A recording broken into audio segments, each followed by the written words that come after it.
It's so crazy to think that we're on the last 8 battles of the global challenge. That's crazy. But today we're going to be talking about Slaking and how Truant really holds it back. I've got a match today versus Andy, and let's go ahead and get into it and see how it went down. Guys, the channel support has been... I don't even have words. I really don't. Thank you guys so much for all of your support and for being there for me, for all the videos and content and this competition. I've got a lot in store for you. As of this upload right here, the stream will be tonight or this afternoon. It just depends on which one I get to first, and we might even do a double stream depending on how it goes. But you didn't come here for that. We've got an Annihilate and Slaking lead. Now, normally Slaking in doubles is paired with the skill swap ability so that it can reduce its Truant ability. However, I see Annihilate in this lead spot, and I'm a little concerned because I actually don't know if Final Gambit is able to remove, get around Focus Sash. So I decided to lock myself into play rough through the Protean, and luckily I hit on the first turn, and because I do have it standing next to the incredible Stonehenge, I don't think the crit mattered. I was able to take it out with that stabbed, super effective play rough that is boosted by Stone Joiner. However, Slot King responds with a Mega Kick. Yes, a Mega Kick. It kicks me directly in the face, and Meowscarada unfortunately goes down because it doesn't have the most defensive profile ever. That's okay though. We can bring in Bombardier here. Bombardier can not only possibly flinch the Slot King, but also it will work around with the Truant, but I can also Terrastalize to take these hits better. However, I then decide that's not going to be an option thanks to the Scizor on the opposing side. Because I cannot wide guard the Bullet Punch. So the situation that I have here is I can't Terrastalize. The only thing I can do is go for Earthquakes because the Bombardier has that flying typing. And then, of course, I can also go for the Rock Slide alongside the Rocky Payload. In comes the Bullet Punch. It doesn't do anything at all. I am super, super defensive. The Clear Amulet is there. Unfortunately, that gets rid of the possibility to Parting Shot the Scizor. And that is very unfortunate because now I don't have really a good switch and I have to go into Annihilate and take unnecessary damage. The only thing it helps is Annihilate, of course, is immune to those normal type attacks. But also, I can just Parting Shot the Slot King and get out, go back to Annihilate, and knock out the Scizor. So that's going to work out really, really well. And now I can also go for either Protect or Stabbed Rock Slide with the Stone Joiner. How's everybody's New Year so far? 6 days in and we're in the last part of this Global Challenge series. I think that brings us up after these last 8.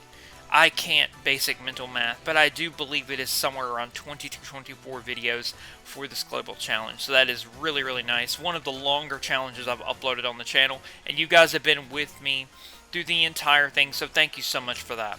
Anyways, Annihilate comes in to eat this not very effective X-Scissor and an immunity to that Mega Kick after Parting Shotting the Slot King, and that is nice. Not only did we reduce the Slot King's attack, but we also are utilizing our turns around Slot King's ability, which isn't really broken. It definitely has to have it. This thing has higher base stats than Kyogre and Groudon.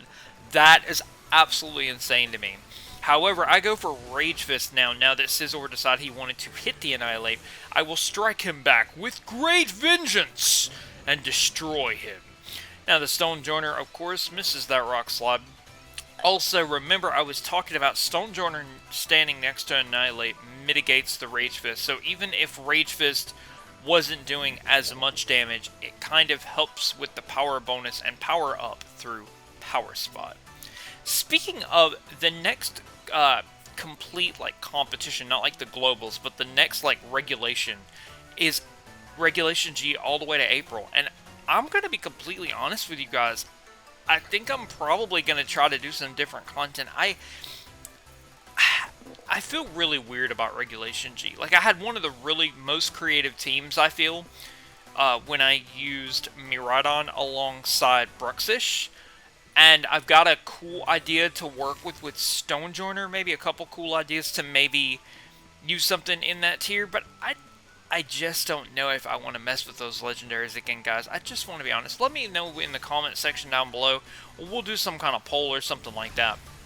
Join the Discord. You guys have become very, very active in those communities, and I appreciate it very much. Talking about how defensive, how solid and rock solid this community is, Stonejourner lives this Ironhead so well from the King Gambit. I guess he has the Defiant ability instead of the Supreme Overlord. Stonejourner taking that hit a lot better than I would think. Must be a lot more defensively set up than anything else. Anyways, we do damage here, and we go back out into Bombardier again. I'm not 100% sure why. We go for the Drain Punch, knocking out the King Gambit, which is very, very nice, and he is left with just the Slaking, which we can just drop rocks on and win the game from this point. That's crazy, and we still have the Stonejourner in the back with those for the power spot plays, and that is just really cool.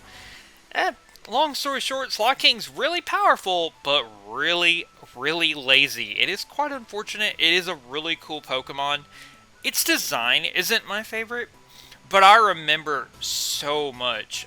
Two different Slakings specifically. Norman Slaking in the 3rd generation games. And for me personally, I remember Evisis Slaking with Hyper Beam. That is like a blast from the past, with the emphasis on blast with that Hyper Beam, and it was definitely one of the strongest Pokemon back in the day. But guys, let me know in the comment section what else you want to see other than Regulation G. I've got some other runs planned and some other really cool ideas. And I'm also very curious some of my favorite Pokemon that you've seen me use last year, and in the video series through the Global Challenges, or Pokemon that I featured. And we'll get into that, why I'm asking, a little bit later. But for now, we're going to jump into our next battle and our next video tomorrow for you guys watching. And for me recording, it's going to be right now.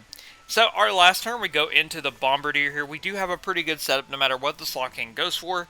Of course, I can go for a Earthquake safely because Bombardier is standing next to me, knock out the Slaking, and finish it. Flawless victory over Andy. Thank you, Andy, so much for the match. I'll see you guys on the next episode. Rate, comment, subscribe. Power on, power off.